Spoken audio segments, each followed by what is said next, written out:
राजा रुद्रसेन दानी व्यक्ति थे, लेकिन ये दान वो सिर्फ गरीब दुखियारों की मदद करने के लिए किया करते थे, ऐसा नहीं था। उनका असली मकसद था पुण्य अर्जन और दानवीर के रूप में उनका नाम चारों तरफ फैला देना।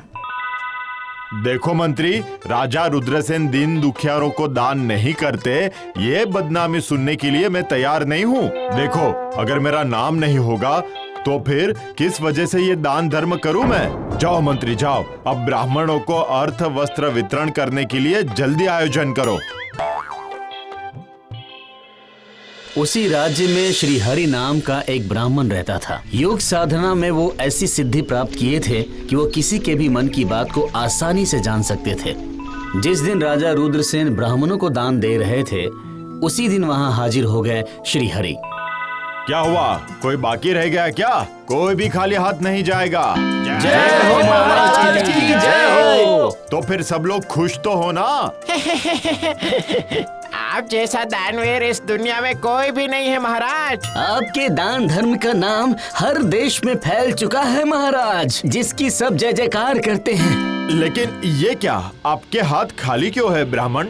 आपको दान सामग्री नहीं मिली क्या? आप चिंतित मत होइए महाराज, मैं दान ग्रहण करने नहीं आया हूँ। आपके दान धर्म के बारे में जो सुना है वो वास्तव में सच है कि नहीं, वही देखने आया था। ठीक है, तो फिर क्या देखा आपने? देखा कि दानवीर के रूप में आपने अच्छा नाम कमाया है महाराज, लेकिन जो दान सिर्फ नाम कमाने के लिए किया जाए उसमें कोई पुण्य नहीं मिलता। ये आप कैसी बातें कर रहे हैं ब्राह्मण? एक साधारण ब्राह्मण जिसकी खुद की कोई औकात नहीं है और चला है मुझे दान का महत्व समझाने। इसी वक्त आप मेरी सभा से निकल जाइए।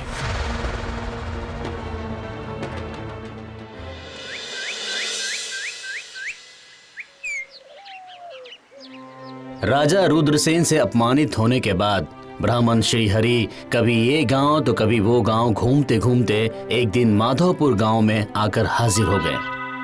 चलो चलो, गांव में जो योगी बाबा आए हैं उनकी सेवा में फल और मिठाइयाँ देकर आते हैं।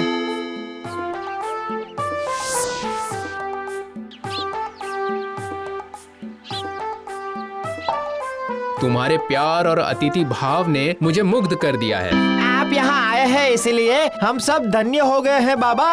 आप अपने आशीर्वाद से हमें वंचित मत कीजिए बाबा। नहीं नहीं, तुम लोगों के लिए जितना मेरे लिए संभव है वो मैं जरूर करूँगा।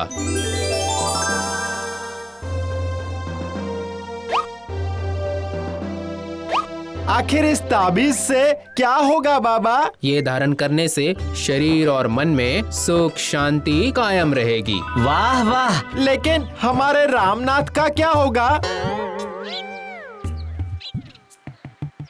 आप बस बैठे बैठे मिट्टी में लकीरें खींचते रहो। क्यों, आखिर क्या बात है? सुनिए, गांव में एक योगी ब्राह्मण आए हैं। उससे मुझे क्या? पहले पूरी बात तो सुनिए। बाबा हर किसी को तावीज दान कर रहे हैं और उस तावीज को पहनने से मन को शांति मिल रही है। सच में? सुनिए ना, आप उस योगी ब्राह्मण से मिलकर आइए ना, आपकी समस्या के बारे में बताइए ना उन्हें। तो फिर मैं अभी जाकर उनसे मिलता हूँ।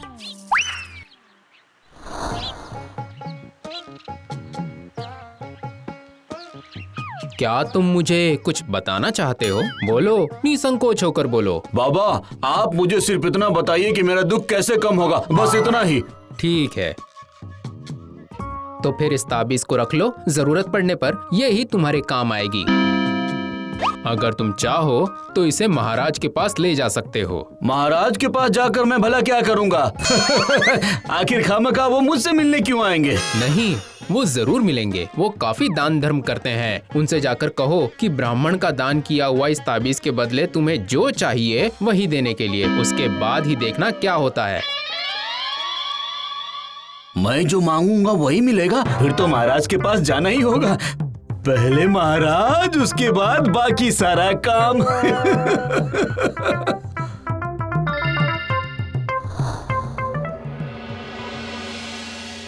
ठीक है, मैंने सबकी शिकायतें सुन ली है। मैं मंत्री के साथ बात करके सबका समाधान करने की कोशिश करूंगा।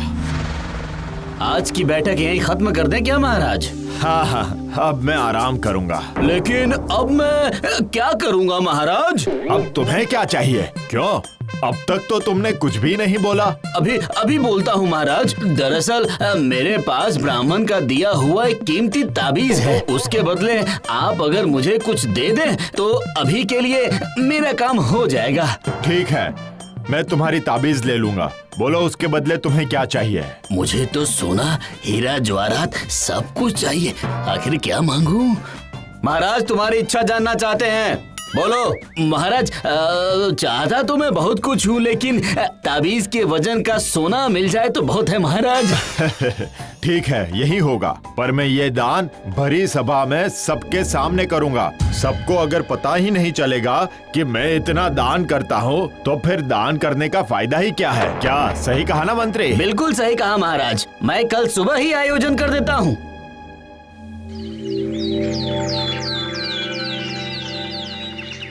आज मैं बैठक की शुरुआत ही करूंगा दान करके। महाराज सारा इंतजाम कर दिया है मैंने, यहाँ खजांची भी तैयार है। ठीक है, तो फिर इस व्यक्ति को उसके ताबीज के वजन के हिसाब से सोना दे दिया जाए।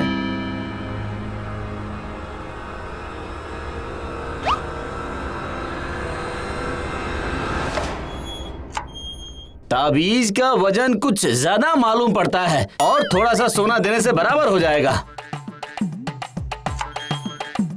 ये क्या लगता है? ये काफी नहीं है। इस बार भी तो ताबीज की तरफ कांटा भारी है।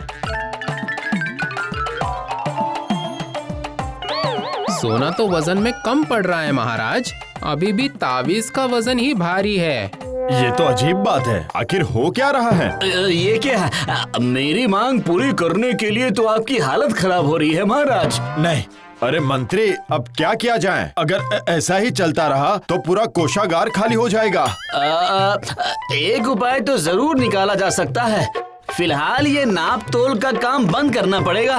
क्या हुआ मंत्री जी, क्या सोना कम पड़ रहा है? नहीं, ऐसी कोई बात नहीं है। अभी दोपहर के भोजन का समय है, भोजन के बाद हम फिर से वजन करेंगे।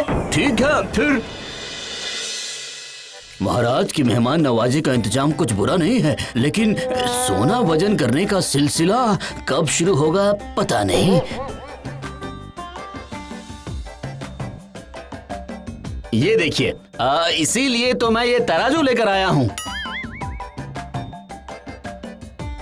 लेकिन खाने के साथ इस तराजू का क्या संबंध है? है संबंध है, तभी तो लेकर आया हूँ। महाराज ने तय किया है कि अन्न दान करेंगे तो वो भी उस तावीज के वजन के बराबर ही करेंगे। ये क्या बात हुई? हाँ, तुम कितने मात्रा में चावल खाओगे, कितना खाने से तुम्हारा पेट भर जाएगा, तुम ये सोच लो।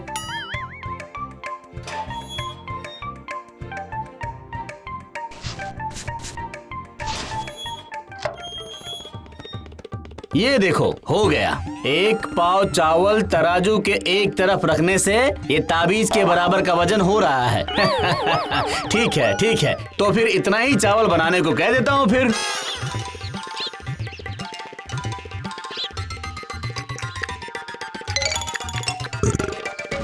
देख लिया महाराज, इस व्यक्ति ने 1 पाव चावल खाकर कैसे संतुष्टि से डकार ले रहा है। देख रहा हूँ मैं। तो फिर समस्या आखिर क्या है? महाराज, मुझे लगता है कि उस ताबीज का वजन इस व्यक्ति की आकांक्षाओं या इसकी इच्छाओं पर निर्भर है, इसीलिए चावल के वजन के बराबर हो गया है। लेकिन उस मात्रा के सोने से इसकी आकांक्षा पूरी नहीं होगी। कितना भी सोना दे दें, वो ताबीज के वजन के बराबर बिल्कुल नहीं होगी। ये तो चिंता का विषय है। अब मैं क्या करूं बताओ? इस व्यक्ति को तो मैं वादा कर चुका हूँ कि इसकी इच्छा अनुसार मैं दान करूंगा। वादे के मुताबिक अगर दान नहीं कर पाया तो मेरा नाम बहुत ही बदनाम हो जाएगा। प्रणाम महाराज। ये क्या आप? हाँ, रामनाथ को मैंने ही ताबीज दान की है, तो अब आप समझ गए ना कि दान करना कोई आसान काम नहीं है। नहीं, मुझे अपनी गलती समझ में आ गई है। तो फिर अब क्या करने से मुक्ति मिलेगी मुझे, ये भी बता दीजिए आप।